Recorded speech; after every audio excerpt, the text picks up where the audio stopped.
Boa tarde, investidor. Está começando a comprar ou vender nessa terça-feira, 13 de outubro de 2015. O programa tradicionalmente acontece às segundas-feiras, mas por causa do feriado de ontem, passamos o programa para hoje. Nos próximos 30, 40 minutos, vamos falar sobre os fundamentos de determinadas empresas e dar a resposta direta se é para comprar ou vender. E também analisaremos os pedidos que vocês mandarem aqui no chat conforme for dando tempo do programa. Eu sou o Thiago Salomão e sempre estou muito bem acompanhado dos analistas Pedro Gaudi e Flávio Conte, da consultoria independente What's Call. Eles vão nos ajudar na missão de separar o joio do trigo no mercado para essa semana. Semana que já começou pegando fogo, né? O mercado caindo muito forte. Quem acompanhou os ADRs ontem já esperava uma queda assim, mas o mercado prolongou as perdas, principalmente por causa de algumas notícias sobre alguns setores importantes da Bolsa, né? A gente já vai falar rapidinho, mas só passar rapidamente, Bolsa caindo na faixa de 2%, dólar voltando para cima de 3,80, depois de 9 altas consecutivas, a Bolsa deve finalmente ter uma queda. Vamos ver se essa queda é só uma correção das altas ou voltaremos a cair bem forte. Bom, primeiramente gostaria de agradecer a presença dos dois aqui e vamos começar falando de, antes de passar do comprar ou vender, vamos fazer um overview do cenário do mercado, o que está acontecendo com a Bolsa, com o dólar, como é que vocês estão olhando o mercado para os próximos dias? Então, a gente acha que dólar é comprar e bolsa é vender. A gente acredita que o dólar seguiu um movimento global, que foi quando o emprego americano há 2 semanas atrás saiu muito fraco, aquele 144 mil, e o pessoal passou a apostar que os juros não subiriam em dezembro. Aí foi uma farra, todo mundo saiu em várias bolsas, Europa, Ásia, Estados Unidos, principalmente, comprando. Coincidiu que, na época, a Dilma conseguiu fazer a reforma ministerial e, em seguida, a Moody's falou que não ia rebaixar o Brasil. Então, tudo isso, a gente estava com a Bolsa, na época, em 6 ou 7 dias de queda, tivemos 9 dias de alta. Para quem está tão acostumado a más notícias, né? Exatamente. E o que a gente acha que aconteceu foi uma coisa que a gente chama rally do alívio, ou seja,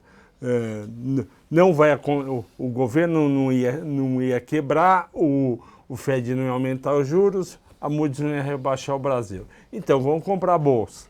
E nossa Bolsa subiu 9 dias. Desde o programa da semana passada, a gente já está esperando uma realização. A realização veio hoje.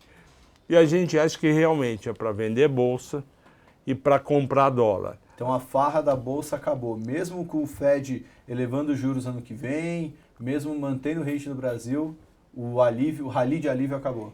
Acabou. E só um ponto. A gente não acha que os juros vão ser aumentados no ano que vem. A gente continua achando que vai ser dezembro. Ontem, 2 membros do Fed falaram, disseram, como o Pedro escreveu bem, que o problema não é o crescimento, a geração de emprego, nem o crescimento econômico. O problema é a inflação. Eu acho, sinceramente, com respeito a eles, que é uma balela. É muito perfeccionismo você querer ter 200 mil de emprego, 3,7 de crescimento, que é um baita crescimento e uma baita geração de emprego, e ficar não aumentando os juros, porque a inflação não está andando. É lógico que a inflação não vai andar, porque você teve o petróleo vindo de 100 para 45 e você teve a valorização mundial do dólar, que faz com que os produtos importados pressionem a inflação para baixo. Então a gente acha que isso tudo reverteu e, portanto, é hora de vender bolsa e voltar a comprar dólar. A gente acha que dólar a R$4 vai ser rapidinho. E tem um ponto importante nisso, Flávio, porque muita gente esperava a alta de juros nesse ano nos Estados Unidos, inclusive o mercado inteiro precificou um cenário de alta, e esse alívio de que não viria nesse ano que provocou uma alta muito forte. E é aquele ponto que a gente conversou na semana passada, né? Esse descolamento de projeções, né? Porque o mercado, se olhando pela curva de juros, espera alta no que vem. Sim. Os diretores do Fed voltam a reiterar que deve vir esse ano. Deveria vir. Então, se vier nesse ano, talvez o mercado, por mais que não seja uma grande surpresa, pode trazer um impacto bem mais forte no mercado, né? Exatamente. E aproveitando isso daí, falando do mercado americano, mais 2 pontos. Ontem a Goldman Sachs soltou um relatório falando que tem 3 motivos para outubro, novembro e dezembro serem ruins no mercado americano. Um deles é o Fed aumentar em dezembro, o outro em novembro é a discussão que os Estados Unidos vai estourar o déficit. Aquilo que sempre tem de aumentar o teto da dívida. Exatamente, o teto da dívida. E em outubro, a Goldman Sachs espera resultados fracos para as empresas. Então já tem alguns players importantes, no caso a Goldman Sachs, com uma visão negativa do mercado. Lembrando que lá fora, se aqui o mercado oscilou, até caiu bastante, lá fora a gente está em 4 anos consecutivos de valorização, exatamente, rompendo máximas históricas mês após mês, né? E, bom, falando sobre tudo isso, no cenário de vocês, então, é venda de bolsa e compra de dólar. Exatamente. Tem algum alvo para o dólar? R$4 ainda esse mês. Ainda esse mês? Isso é o comercial à vista venda. Legal. Bom, e vamos falar então um pouquinho dos setores. Eu acho que o setor que mais tem evidência hoje, que eu queria que vocês comentassem, é o setor financeiro. Para quem acompanhou os outros comprar ou vender, que a gente fez, era um setor que muita gente perguntava se era para comprar. Na opinião de vocês, está num preço bom, mas ainda não é o preço ideal, não é o preço atrativo, porque vocês acham que o setor ainda tende a cair um pouco mais. Não se falava de um corte de recomendação de uma grande instituição. Como veio hoje, o Credit Suisse passou a faca nas projeções do setor financeiro e a gente está vendo papéis caindo até 7% no setor tão comportado. Como é que fica esse cenário agora com essa nova recomendação do Credit? Não, isso já mudou de opinião. A gente acha que bancos, selecionando os bancos também, não é todo banco, o Itaú e Bradesco são bancos que eles tendem a performar bem. Quando a gente fala operacionalmente, resultado e tudo mais. É claro que o cenário vai colaborar para um aumento na inadimplência, que é até o trabalho que foi feito aí pela casa, né? E mostrando que pode ocorrer pior de resultado. Eu acho que isso já está no radar, já não é de hoje, né? A gente continua, logicamente, com compra para Itaú, a gente prefere Itaú, Bradesco, né?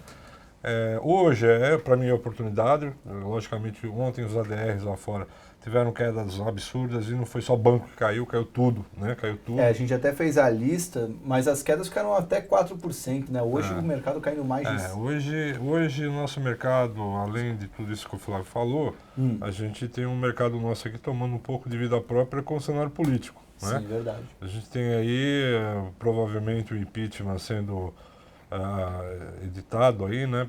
Então, isso tudo cria uma piora, né, no humor nosso aqui. Lá fora todo mundo também não está bem, está caindo, as bolsas todas estão parando o rally, mas voltando para banco. A gente continua com essa visão positiva em bancos. Banco ganha dinheiro com qualquer cenário. Se a economia continuar piorando e a gente tem esse sentimento, pode piorar a inadimplência, sim, pode piorar isso. Agora, a queda de hoje é exagero, né? Exagero porque ela já vem do tombo de ontem, mais a preocupação contaminada com o cenário político. Então, para quem quer fazer uma carteira de longo prazo, talvez essa queda nesse momento, Itaú, cotação por volta da 1 da tarde, Itaú caindo 5%, Bradesco caindo 5,5%, abre um espaço para botar no carrinho? Sim, eu acho que a gente já estava com essa cabeça antes, né? Quer dizer, com essa queda de hoje, acho que para quem não tem o papel é uma boa oportunidade. Quem tem o papel, não se preocupe, porque isso ao longo do tempo se recupera. É uma recomendação para médio e longo prazo para carregar. Só complementar sobre o estudo que o Credit Suisse fez de bancos, é um estudo muito bem feito. E eu li uma parte do estudo. O que ele faz? Ele projeta lucro para o ano que vem dos bancos menor que esse ano, supondo que o no performing loan, ou seja, o empréstimo não pago, aumente para 4,5%. Hoje está perto de 4%. Eu achei essa projeção um pouco exagerada. É muito difícil você ver bancos caindo o lucro. Ele pode crescer pouco, mas cair é difícil. Eles vêm renovando lucros históricos, né? Históricos e crescendo 20 ao ano, 15 ao ano. Então é difícil imaginar isso daí. Aí que o Credit Suisse fez? Ele pegou esse lucro menor e calculou o retorno sobre o patrimônio. E aí ele dividiu sobre o custo de capital. É um estudo bem feito e os bancos brasileiros ficaram no quarto grupo, no quarto pior grupo de retorno versus custo de capital. Por isso eles rebaixaram. A gente tem que lembrar que tem uma parte dos investidores, principalmente estrangeiros, que se corretoras gringas mandam pular do prédio, eles pulam. E é mais ou menos isso que está acontecendo hoje. Como o Pedro colocou, a gente acha que é um buy opportunity. Eu acho que você não precisa comprar tudo hoje. Vai comprando mais um pouco amanhã, depois, porque a gente não sabe como vai ser, mas para a gente é exagerado, principalmente Itaú. A gente teve na PIMEC, porra, os caras estão trabalhando em várias áreas, eles não dependem só de empréstimo, então a gente discorda e a nossa opinião é comprar. Eu acho que esse ponto, eu até cheguei a dar uma olhada no relatório, alguns pontos que eles destacaram projeções para PDD, né, as projeções de devedor duvidoso, estão subestimadas e as projeções de lucro estão superestimadas. Exatamente. Esse é um ponto mais subjetivo. Agora, um ponto que ele tocou, que já não é só o Credit que fala, que é bem legal mencionar, isso aí que você falou da comparação do ROI com o custo de capital. A Bolsa Brasileira perdeu o prêmio, né? O investidor não tem mais prêmio pelo risco. E como é que você vai aplicar no curto prazo em uma aplicação mais arriscada que a renda fixa sem um prêmio para você correr esse risco?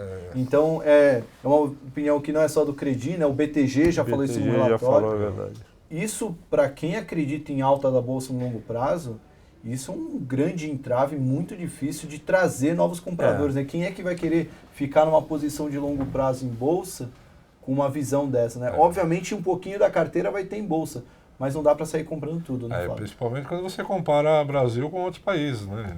O setor que você quiser, bancos e outros setores também. Isso acaba, logicamente, a gente vai para o fim da fila. A gente só ganha de Venezuela e Argentina. Que não é uma grande vitória, né? E pode ser que perca da Venezuela hoje à noite. Né? Nem brinca com isso. Já estou num momento tão nostálgico. Esse fim de semana, no feriado, aproveitei para ver os melhores momentos da Copa de 2002. Olha que saudade dessa época, né? Vai ver muito tempo esse vídeo. Bom, vamos partir agora para o lado de cima do Ibovespa. Se muita gente está caindo, pelo menos as exportadoras, que eram as queridinhas dos investidores, voltaram a subir muito forte. Nesse momento, a cotação da 1h06 da tarde, Suzano subindo 7,3%, aparece ali na quinta posição do Ibovespa a Fibra, subindo de maneira mais tímida, 2%. A gente vê mais atrás JBS.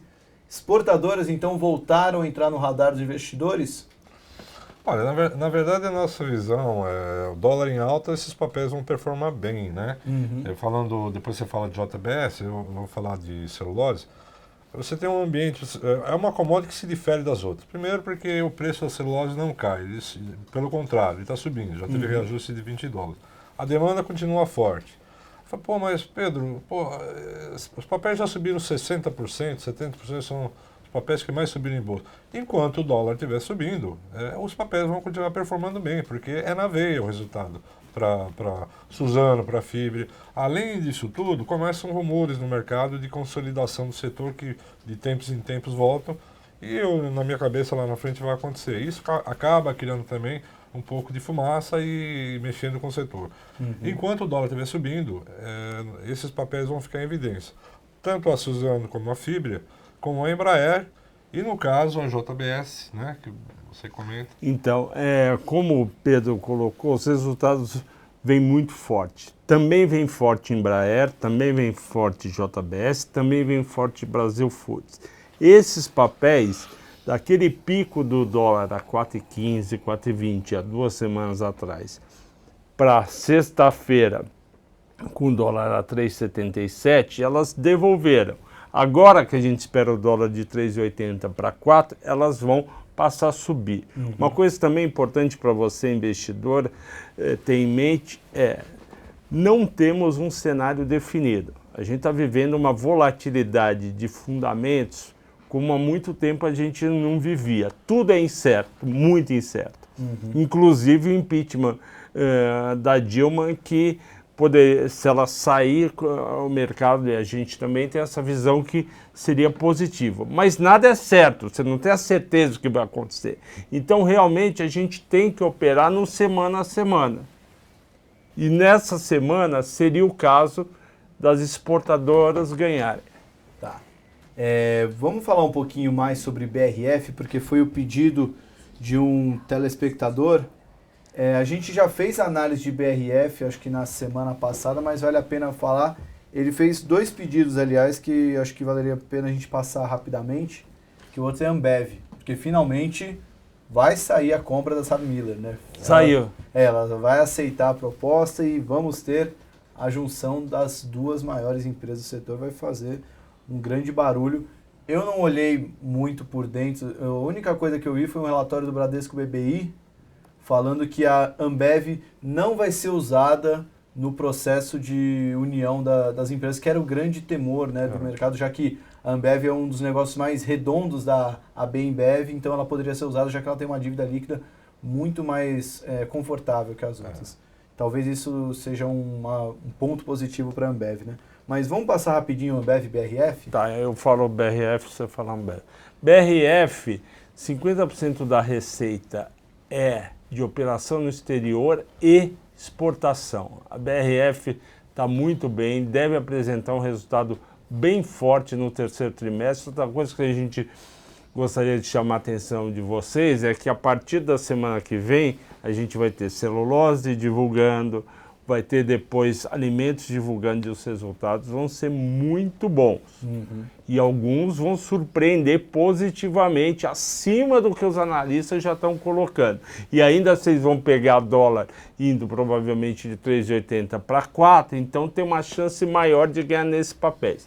A BRF está no meio de um processo, de um plano, que é o plano 2017, de se concentrar em produtos de maior valor agregado, de um lucro maior.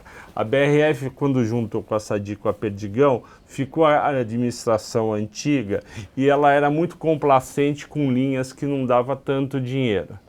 Essa turma nova que veio com Pedro Faria da Tarpon e com Abílio Diniz resolveu focar nos produtos que dão mais dinheiro e sair dos que dão menos.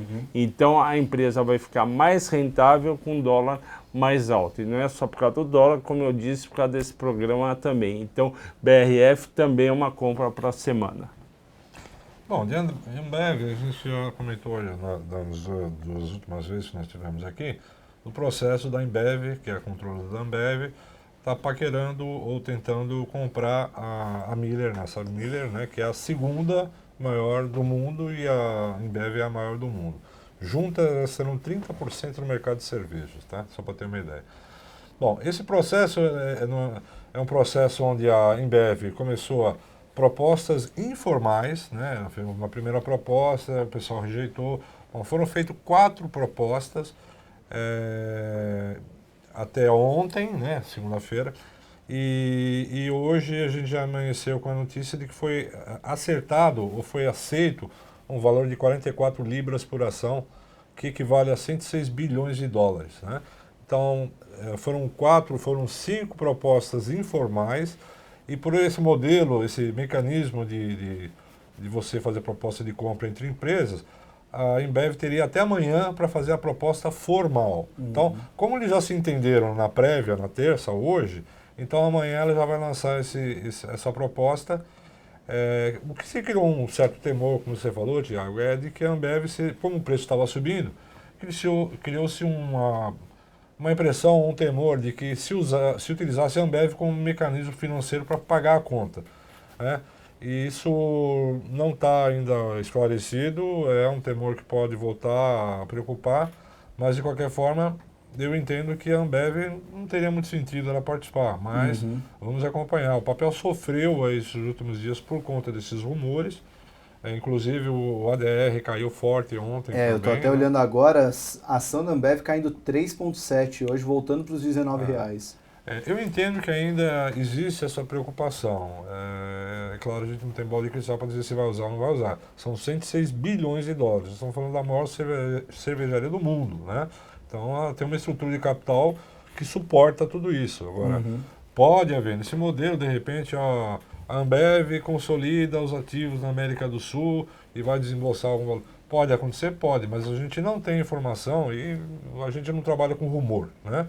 A gente continua com uma visão positiva para a Ambev, pode ficar em carteira mesmo com essa queda, isso tudo se ajusta ao longo do tempo, ela vai continuar sendo a Ambev e o grupo vai ser o maior do mundo, distante do terceiro colocado agora, né, com 30%. Então, só atentem a isso, tá? A gente não tem essa informação se realmente ela vai participar financeiramente da aquisição da SABMiller. Um ponto que contribui para essa queda, né, a Ambev até semana passada ou retrasada fez uma nova máxima histórica na Bolsa. É um papel que, mesmo com toda essa volatilidade da Bolsa, ela não cai. Você pode não ficar milionário comprando a Ambev hoje, mas dificilmente você vai perder dinheiro. É um papel que custa para cair, tem uma região de fortes compradores, né, sempre que ela chega em zonas de preço. Por exemplo, hoje é R$19, talvez seja uma zona onde pode trazer alguns compradores.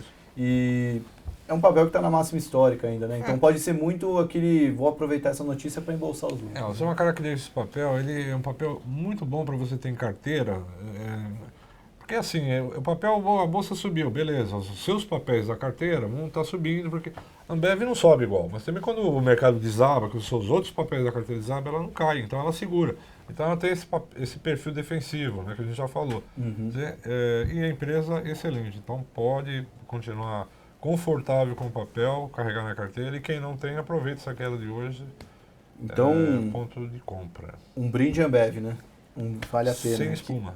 Comentaram aqui que Ambev é fria, aliás, é gelada, mas pelo menos na opinião de vocês ainda vale a pena uma compra em Ambev. Vale. Legal. Vamos partir então para um setor que a gente vai ter que falar toda semana, porque desde o primeiro programa o Pedrão deu compra em Vale. Semana passada ela fez um movimento espetacular e hoje está devolvendo junto com o mercado e ela aparece entre as maiores quedas, né? Pegando, a ordinária está caindo mais, acho que em virtude do ADR, né? Mas ela está caindo 9% a ordinária e a preferencial 6,5%. Mesmo com essa queda, a alta de Vale no acumulado do mês para as duas está na faixa de 14%. A queda de hoje é uma boa para encher aquele carrinho de Vale que você já recomendou 2 semanas atrás? A gente não mudou a nossa visão sobre Vale, é lógico. Como eu falei da primeira vez que a gente esteve aqui, Vale você tem que olhar a China. Né? A China é o principal vetor para o comportamento da ação. E depois você tem o preço do minério de ferro. O preço do minério de ferro, como a gente falou, desabou de quase 140 dólares, foi para 45 dólares, se recuperou a 157, 58, deu uma recuada agora nesses últimos dias. Hoje mesmo caiu mais um pouco, 2%. Mas assim, há um nível de resistência nesse nível de 55 dólares e 60 dólares. Né? Saiu o balanço comercial na China ontem, né? O superávit foi de 60 bi, veio até melhor que o mercado esperava. A China é incrível. É que o grande problema foi a importação, né? A importação caiu. A China é interessante. Isso, logicamente, queria... Quando vem um dado ruim na China, a bolsa pode até subir na expectativa que o governo vai criar estímulos, né? Esse dado da balança comercial foi justamente isso. Tanto que a bolsa de Xangai foi a única que fechou positivo, desculpa, ontem, né? Na expectativa que se crie mais estímulo. Logicamente, qualquer notícia de China mexe com Vale. É uma coisa que começam a sair relatórios aí no mercado. Se você tem um cenário de preço de minério de ferro, que é o ciclo de baixa do preço de commodities, né? Já se começa a falar muito em níquel e cobre, né?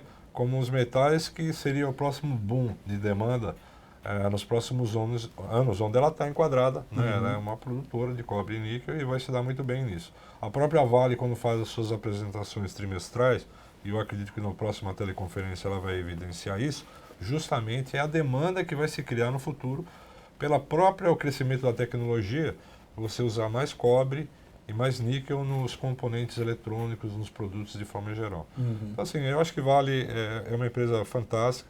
a gente deu venda nesse papel justamente porque estava aquela queda rápida do preço do minério e o papel sentiu muito forte. A gente parou, a gente mudou a recomendação quando o preço se estabilizou nessa faixa de 55, 54, 55 dólares, e a gente mantém a recomendação de compra para o investidor, olhando essa visão que eu estou dando de que hoje Vale é minério de ferro, mas Vale também é cobre e níquel, e são produtos que vão fazer muita diferença para a Vale lá na frente. Para o investidor de curto prazo, né, Pedro? Ele, até de longo prazo, mas ele tem que ter essa sensibilidade Sim. de que tem indicador na China, a Vale vai sentir. É muito, porque tem muito o impacto direto que isso traz, e isso mobiliza os traders, né, quem opera no curto prazo. Então, por isso que uma ação da Vale acaba tendo um volume muito maior que uma ação da Ambev, por exemplo, que é um papel que pouco reage a notícias, pouco reage a influências macroeconômicas, políticas. Já a Vale tem esse ruído mais histérico, né? Quando sai algum indicador da China, mostrou que a balança comercial, a expectativa era uma queda de 14% da importação. A importação cai 20%, naturalmente é o grande consumidor da Vale comprando menos minério. Então traz uma reação negativa. Então no curto prazo... pontual, né? Pontual. O curto prazo o barulho sempre vai ser maior. E outra coisa que está acontecendo agora que eu queria, por exemplo, a Alcoa, né? Sempre que sai balanço lá fora, a Alcoa começa. E a Alcoa é uma mineradora, ela é a maior produtora de alumínio do mundo. E o resultado dela veio muito aquém do que o mercado esperava, já bateu nas mineradoras ontem, né, mundo afora, por conta de queda do preço do alumínio. E saiu a notícia aí que a Vale, em 2011, ela vendeu para a Norsk o segmento de produção de alumínio, né, vendeu para ela, ficou com bauxita e alumina, né, e agora a MBR, né, que é a empresa que faz a bauxita, e essa empresa já tem 5%, eles estão estudando vender mais 40% para ela. Então, a Vale, ela tem grandes investimentos. Foi um acerto fantástico ela sair do alumínio em 2011, porque transformar alumínio em alumínio é energia elétrica na veia. E energia elétrica no Brasil é cara, né? Tanto que essa empresa, ela usa esse alumínio, muito dela, lógico, ela produz porque ela comprou os ativos da Vale, mas a margem aqui no Brasil é ridícula para ela. O que ela faz? Ela manda alumínio lá para o Canadá, onde ela tem fonte de energia mais barata, e aí ela consegue produzir o alumínio com uma margem que suporta essa queda de preço de alumínio. Mas voltando para a Vale. Então você tem essas notícias. A Glencore, né, que também teve problemas, e aí até o pessoal pensou, surgiu rumores que a empresa poderia assumir. Então, Lehman Brothers. Exatamente. Então, essas notícias, lembrando, como caiu o preço das commodities metálicas, os resultados de algumas vão surpreender negativamente, como foi o caso da Alcoa, e isso acaba contaminando. Aí, olha a China, olha esse número de Alcoa que bateu nas mineradoras, acaba mexendo. Mas assim, Vale, com certeza, depois desse tombo todo e bater R$12, para mim R$12 é o piso, e agora ela oscila conforme as notícias, né? Eu acho que dá para carregar sossegado, a gente mantém compra para Vale. Quer emendar com siderúrgica para a gente fechar? Podemos emendar siderúrgica. Tem um pedido aqui de um telespectador que eu vou querer atender, mas vamos emendar com siderúrgica, a gente já parte para... Vou falar rápido para não tomar tempo. Bom, na verdade assim, a gente está vendo o CSN, as ações de siderúrgica subem muito forte, né? Muito disso veio com a historinha de vender ativos, muito disso veio a historinha que o dólar subiu muito e o preço do aço lá fora ficou mais barato que o Brasil, então eles aumentaram o preço. A Uzi Minas anunciou aumento de preço, a CSN, a Gerdau, enfim. Bom, o que acontece? Eu vou usar o exemplo da CSN, né, que é o que está mais em evidência e é que mais subiu, né? Sim, e hoje acho que está mais caindo também, até pela alta forte que teve, 9% de queda hoje. Eu acho que o investidor não está se atentando à situação da estrutura de capital da CSN. A CSN em números grandes, 32 bilhões de reais de dívida bruta, 22 bilhões de reais de dívida líquida, tem 11 bi de caixa. Desses 33 bilhões, 50% é em dólar, né? Então, se só pela variação de 28% que o dólar andou no terceiro trimestre, você agregaria na dívida bruta dela mais 4,4 bi de reais, né? Então vai para 36,4 bi de... Você joga isso dívida líquida e EBITDA, porque o EBITDA vai ficar pressionado, porque o preço do minério de ferro não andou, o aço, a demanda por aço caiu. Então, quando você olha essa dívida líquida e EBITDA, que já estava alta, vai subir mais ainda no terceiro trimestre. Não, mas veja bem, a CSN tem proteção, ela fez hedge para o efeito cambial no resultado. Sim, mas ela fez proteção para resultado final, para financeiro, mas não tem como você mudar o número nominal da dívida. Né? Então a dívida dela vai... E aí não, vai vender ativos. Né? Saiu um estudo de uma casa aqui, acho que JP Morgan, se não me engano, falando em ativos, vendas de ativos na faixa de 6 bi. Na minha cabeça é de 5 a 8 bi de reais. Pô, só o câmbio deu 4,4 agora. Então, você imagina, ela vai vender em 2016.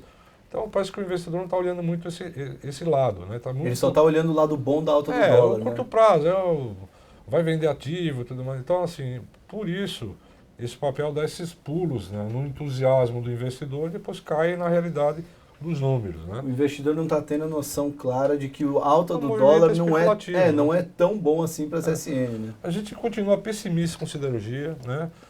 Acho que aço plano é pior ainda, os Minas e CSN. No caso da CSN, ela tem um fator positivo que ela é mineradora também e ela está vendendo minério de ferro, focando em minério de ferro de alta qualidade. E a Gerdau Aço Longo tem um ativo dos Estados Unidos que ajuda, mas também não esperem resultados bons para o terceiro trimestre para o setor.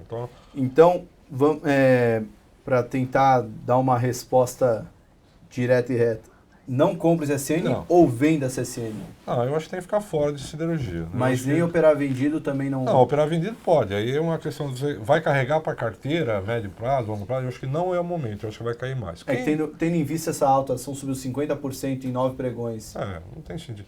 Então, assim, quem gosta de especular a curto prazo, operar vendido, só toma cuidado que o papel da CSN hoje está difícil de alugar para vender. Né? Então, qualquer movimento que o investidor pega esse papel, aluga, consegue um lote para vender, qualquer notícia que puxa o papel já assusta, aí ele vai ter que correr atrás e reverter com prejuízo danado. Então, precisa tomar cuidado, dá a oportunidade. Então, para operar vendido não é uma venda tão óbvia, mas é bem melhor ficar de fora. Tomar cuidado. Quanto maior o risco, maior o ganho, maior é o tombo. Legal ter essa visão. Bom, vamos fechar. A gente só vai ter tempo de analisar um papel, então eu vou deixar na mão de vocês. A gente teve Pão de Açúcar divulgando dados operacionais hoje nesse pregão, bem ruins, quer dizer, a ação caiu muito forte, né? Eu vi até casas elogiando os dados, mas a ação caiu muito forte. E temos a CESP, que é um setor elétrico, a gente não fala tanto. Vamos de Pão de Açúcar. Vamos de Pão de Açúcar, então? Então, eu também não achei os dados ruins. Eu acho que veio até um pouquinho melhor do que esperado. Várias casas colocaram. E a volatilidade em Pão de Açúcar está muito grande, porque tem gente apostando contra o papel, ou seja, alugando e vendendo. A gente tem uma recomendação de compra, a gente colocou isso, inclusive, no último programa. É verdade, a gente deu e a gente acha que nesses dias de fraqueza de Pão de Açúcar, o investidor deve aproveitar para comprar. E eu acho que a gente tem que ter em mente, você investidor, que a gente pode estar no fim de um período muito negativo, que é o período Dilma. Então existe uma chance muito grande de no primeiro semestre ter um impeachment, e aí toda essa carga negativa, tanto na taxa de desconto que fez os bancos ficarem caros, como nas vendas, expectativas, pode ir embora. E a gente vai ter uma grande recuperação da Bolsa, esse é o meu cenário. Até lá, a gente vai vivendo esse semana a semana, e esses papéis que exageram para baixo, como Itaú agora, bancos está exagerando, como Pão de Açúcar, a gente acha que é para ir comprando aos poucos e guardar para ter uma carteira para a volta do mercado pós-Dilma. Então, vamos manter a recomendação de compra de... Mantém a recomendação de compra. É só para mostrar em números o que você falou, né? A ação do Pão de Açúcar no ano já caiu 45%. Né? A gente até brincou do o mineirinho ao contrário, né? Porque o mineirinho come quieto, mas essa foi caindo quieto, né? Sem fazer muito barulho, o mercado não precisa. E uma ação tida como defensiva, só que o pessoal esqueceu de Via Varejo, que a queda foi muito grande. E parabéns para o Abílio, que vendeu a 114 há um ano atrás ou dois. Para quem acha que ele é realmente um ganhador de dinheiro. É um grande trade do Abílio Diniz, né? Bom, gostaria de agradecer a participação de vocês, sempre muito enriquecedor. A gente que agradece a oportunidade, bom semana e bons negócios a todos. E na semana que vem, o Comprar ou Vender volta ao seu horário normal, às segundas-feiras. Hoje foi só por causa do feriado de ontem. A gravação do programa vai estar disponível daqui a pouco no site. E, bom, aproveitem as dicas. Os calls se mantiveram praticamente os mesmos, né? Acho que o grande destaque foi para exportadoras. Então, aproveitem as dicas. Tenham uma boa semana de investimentos e até semana que vem com mais um Comprar ou Vender. Até lá!